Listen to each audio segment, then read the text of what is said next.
If you're wanting to follow a vegetarian diet and you're wondering which is healthier, a vegan diet or a vegetarian diet, this video will help answer that question. The interesting thing to note is that Indians traditionally were vegetarian, not vegan. And this was for a very good reason, which I'm going to explain later on in this video. But first, let's understand the difference between a vegan and a vegetarian diet. Now, both vegans and vegetarians don't eat meat of any kind, whether it's beef, whether it's chicken, whether it's pork, whether it's fish. There's some vegetarians that eat egg and there's some that don't. But the basic difference between these two diets pertains to dairy products. Vegetarians eat dairy products, whereas vegans don't. They only eat plant-based food. Now, why were Indians traditionally vegetarians and not vegan? This had to do with vitamin B12. You see, we get vitamin B12 from non-vegetarian food. But when you give up all the meats, the only other place you can get your vitamin B12 from is milk and milk products. You don't get vitamin B12 in plants of any kind. So traditionally, we could not have been a vegan diet because we would not get vitamin B12. That's why milk was such an important part of our diet.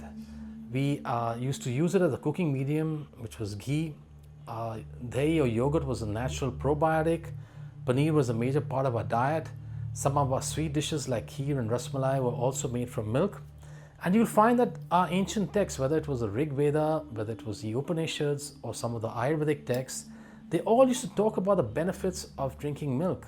Some said it was a nectar, there were others that said it was sattvic, and they said that it was a complete food by itself.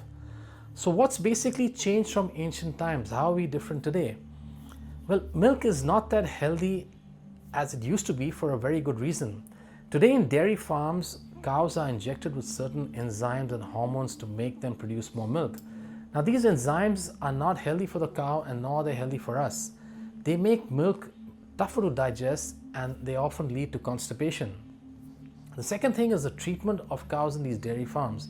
In ancient times, cows were allowed to roam and eat grass from a wide area. Now they're confined to a very narrow stall, normally just a few feet by a few feet, and they spend the rest of their life there. And traditionally, a cow's calf had the first right on her milk.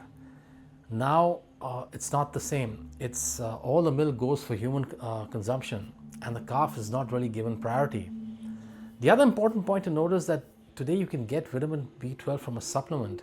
You can get it in a tablet form or you can get it in an injection, so you don't need to consume it through your food.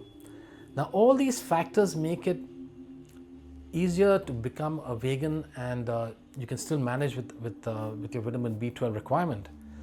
But if you want to give up eating dairy products and become a vegan, there are a few factors that you have to first consider. One, are you lactose intolerant? Now, as we get older, sometimes it becomes tougher for us to digest milk and we become what they say lactose intolerant. Now, if you become lactose intolerant, it's definitely advisable to give up eating dairy products and become a vegan instead of a vegetarian. Two, are you asthmatic or constipated? If you are, then it's better to give up milk products because milk products tends to aggravate both these conditions, whether it's asthma or constipation. Third, is the treatment of cows very important to you? If it is, then you need to consider becoming a vegan. And lastly, if you become a vegan, you're really cutting down on a lot of your food options. Are you willing to do that? That's another point that you need to consider before deciding on which diet suits you. Personally, I feel that there are two dairy products that are worth consuming. One is ghee. Ghee is a natural cleanser of our gut, and a healthy gut, a clean gut keeps us healthy.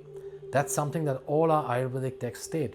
So consuming a teaspoon of ghee before each meal, or even consuming a teaspoon of ghee first thing in the morning on an empty stomach is highly recommended. Secondly, dahi is a natural probiotic. It's something that we should consume because it's very healthy for our digestive system. Now, you do get probiotics in tablet form, but really dahi is a very natural and a healthy way to consume, have a probiotic. Now, apart from these two dairy products, the rest have limited value today. So my personal recommendation is these are the two dairy products you could consider having and leave the rest or have the rest in limited quantities. Let me know what your views are. That's my personal opinion, but if you feel differently, you can put a comment in the comment section below. I'd love to hear from you. Thank you.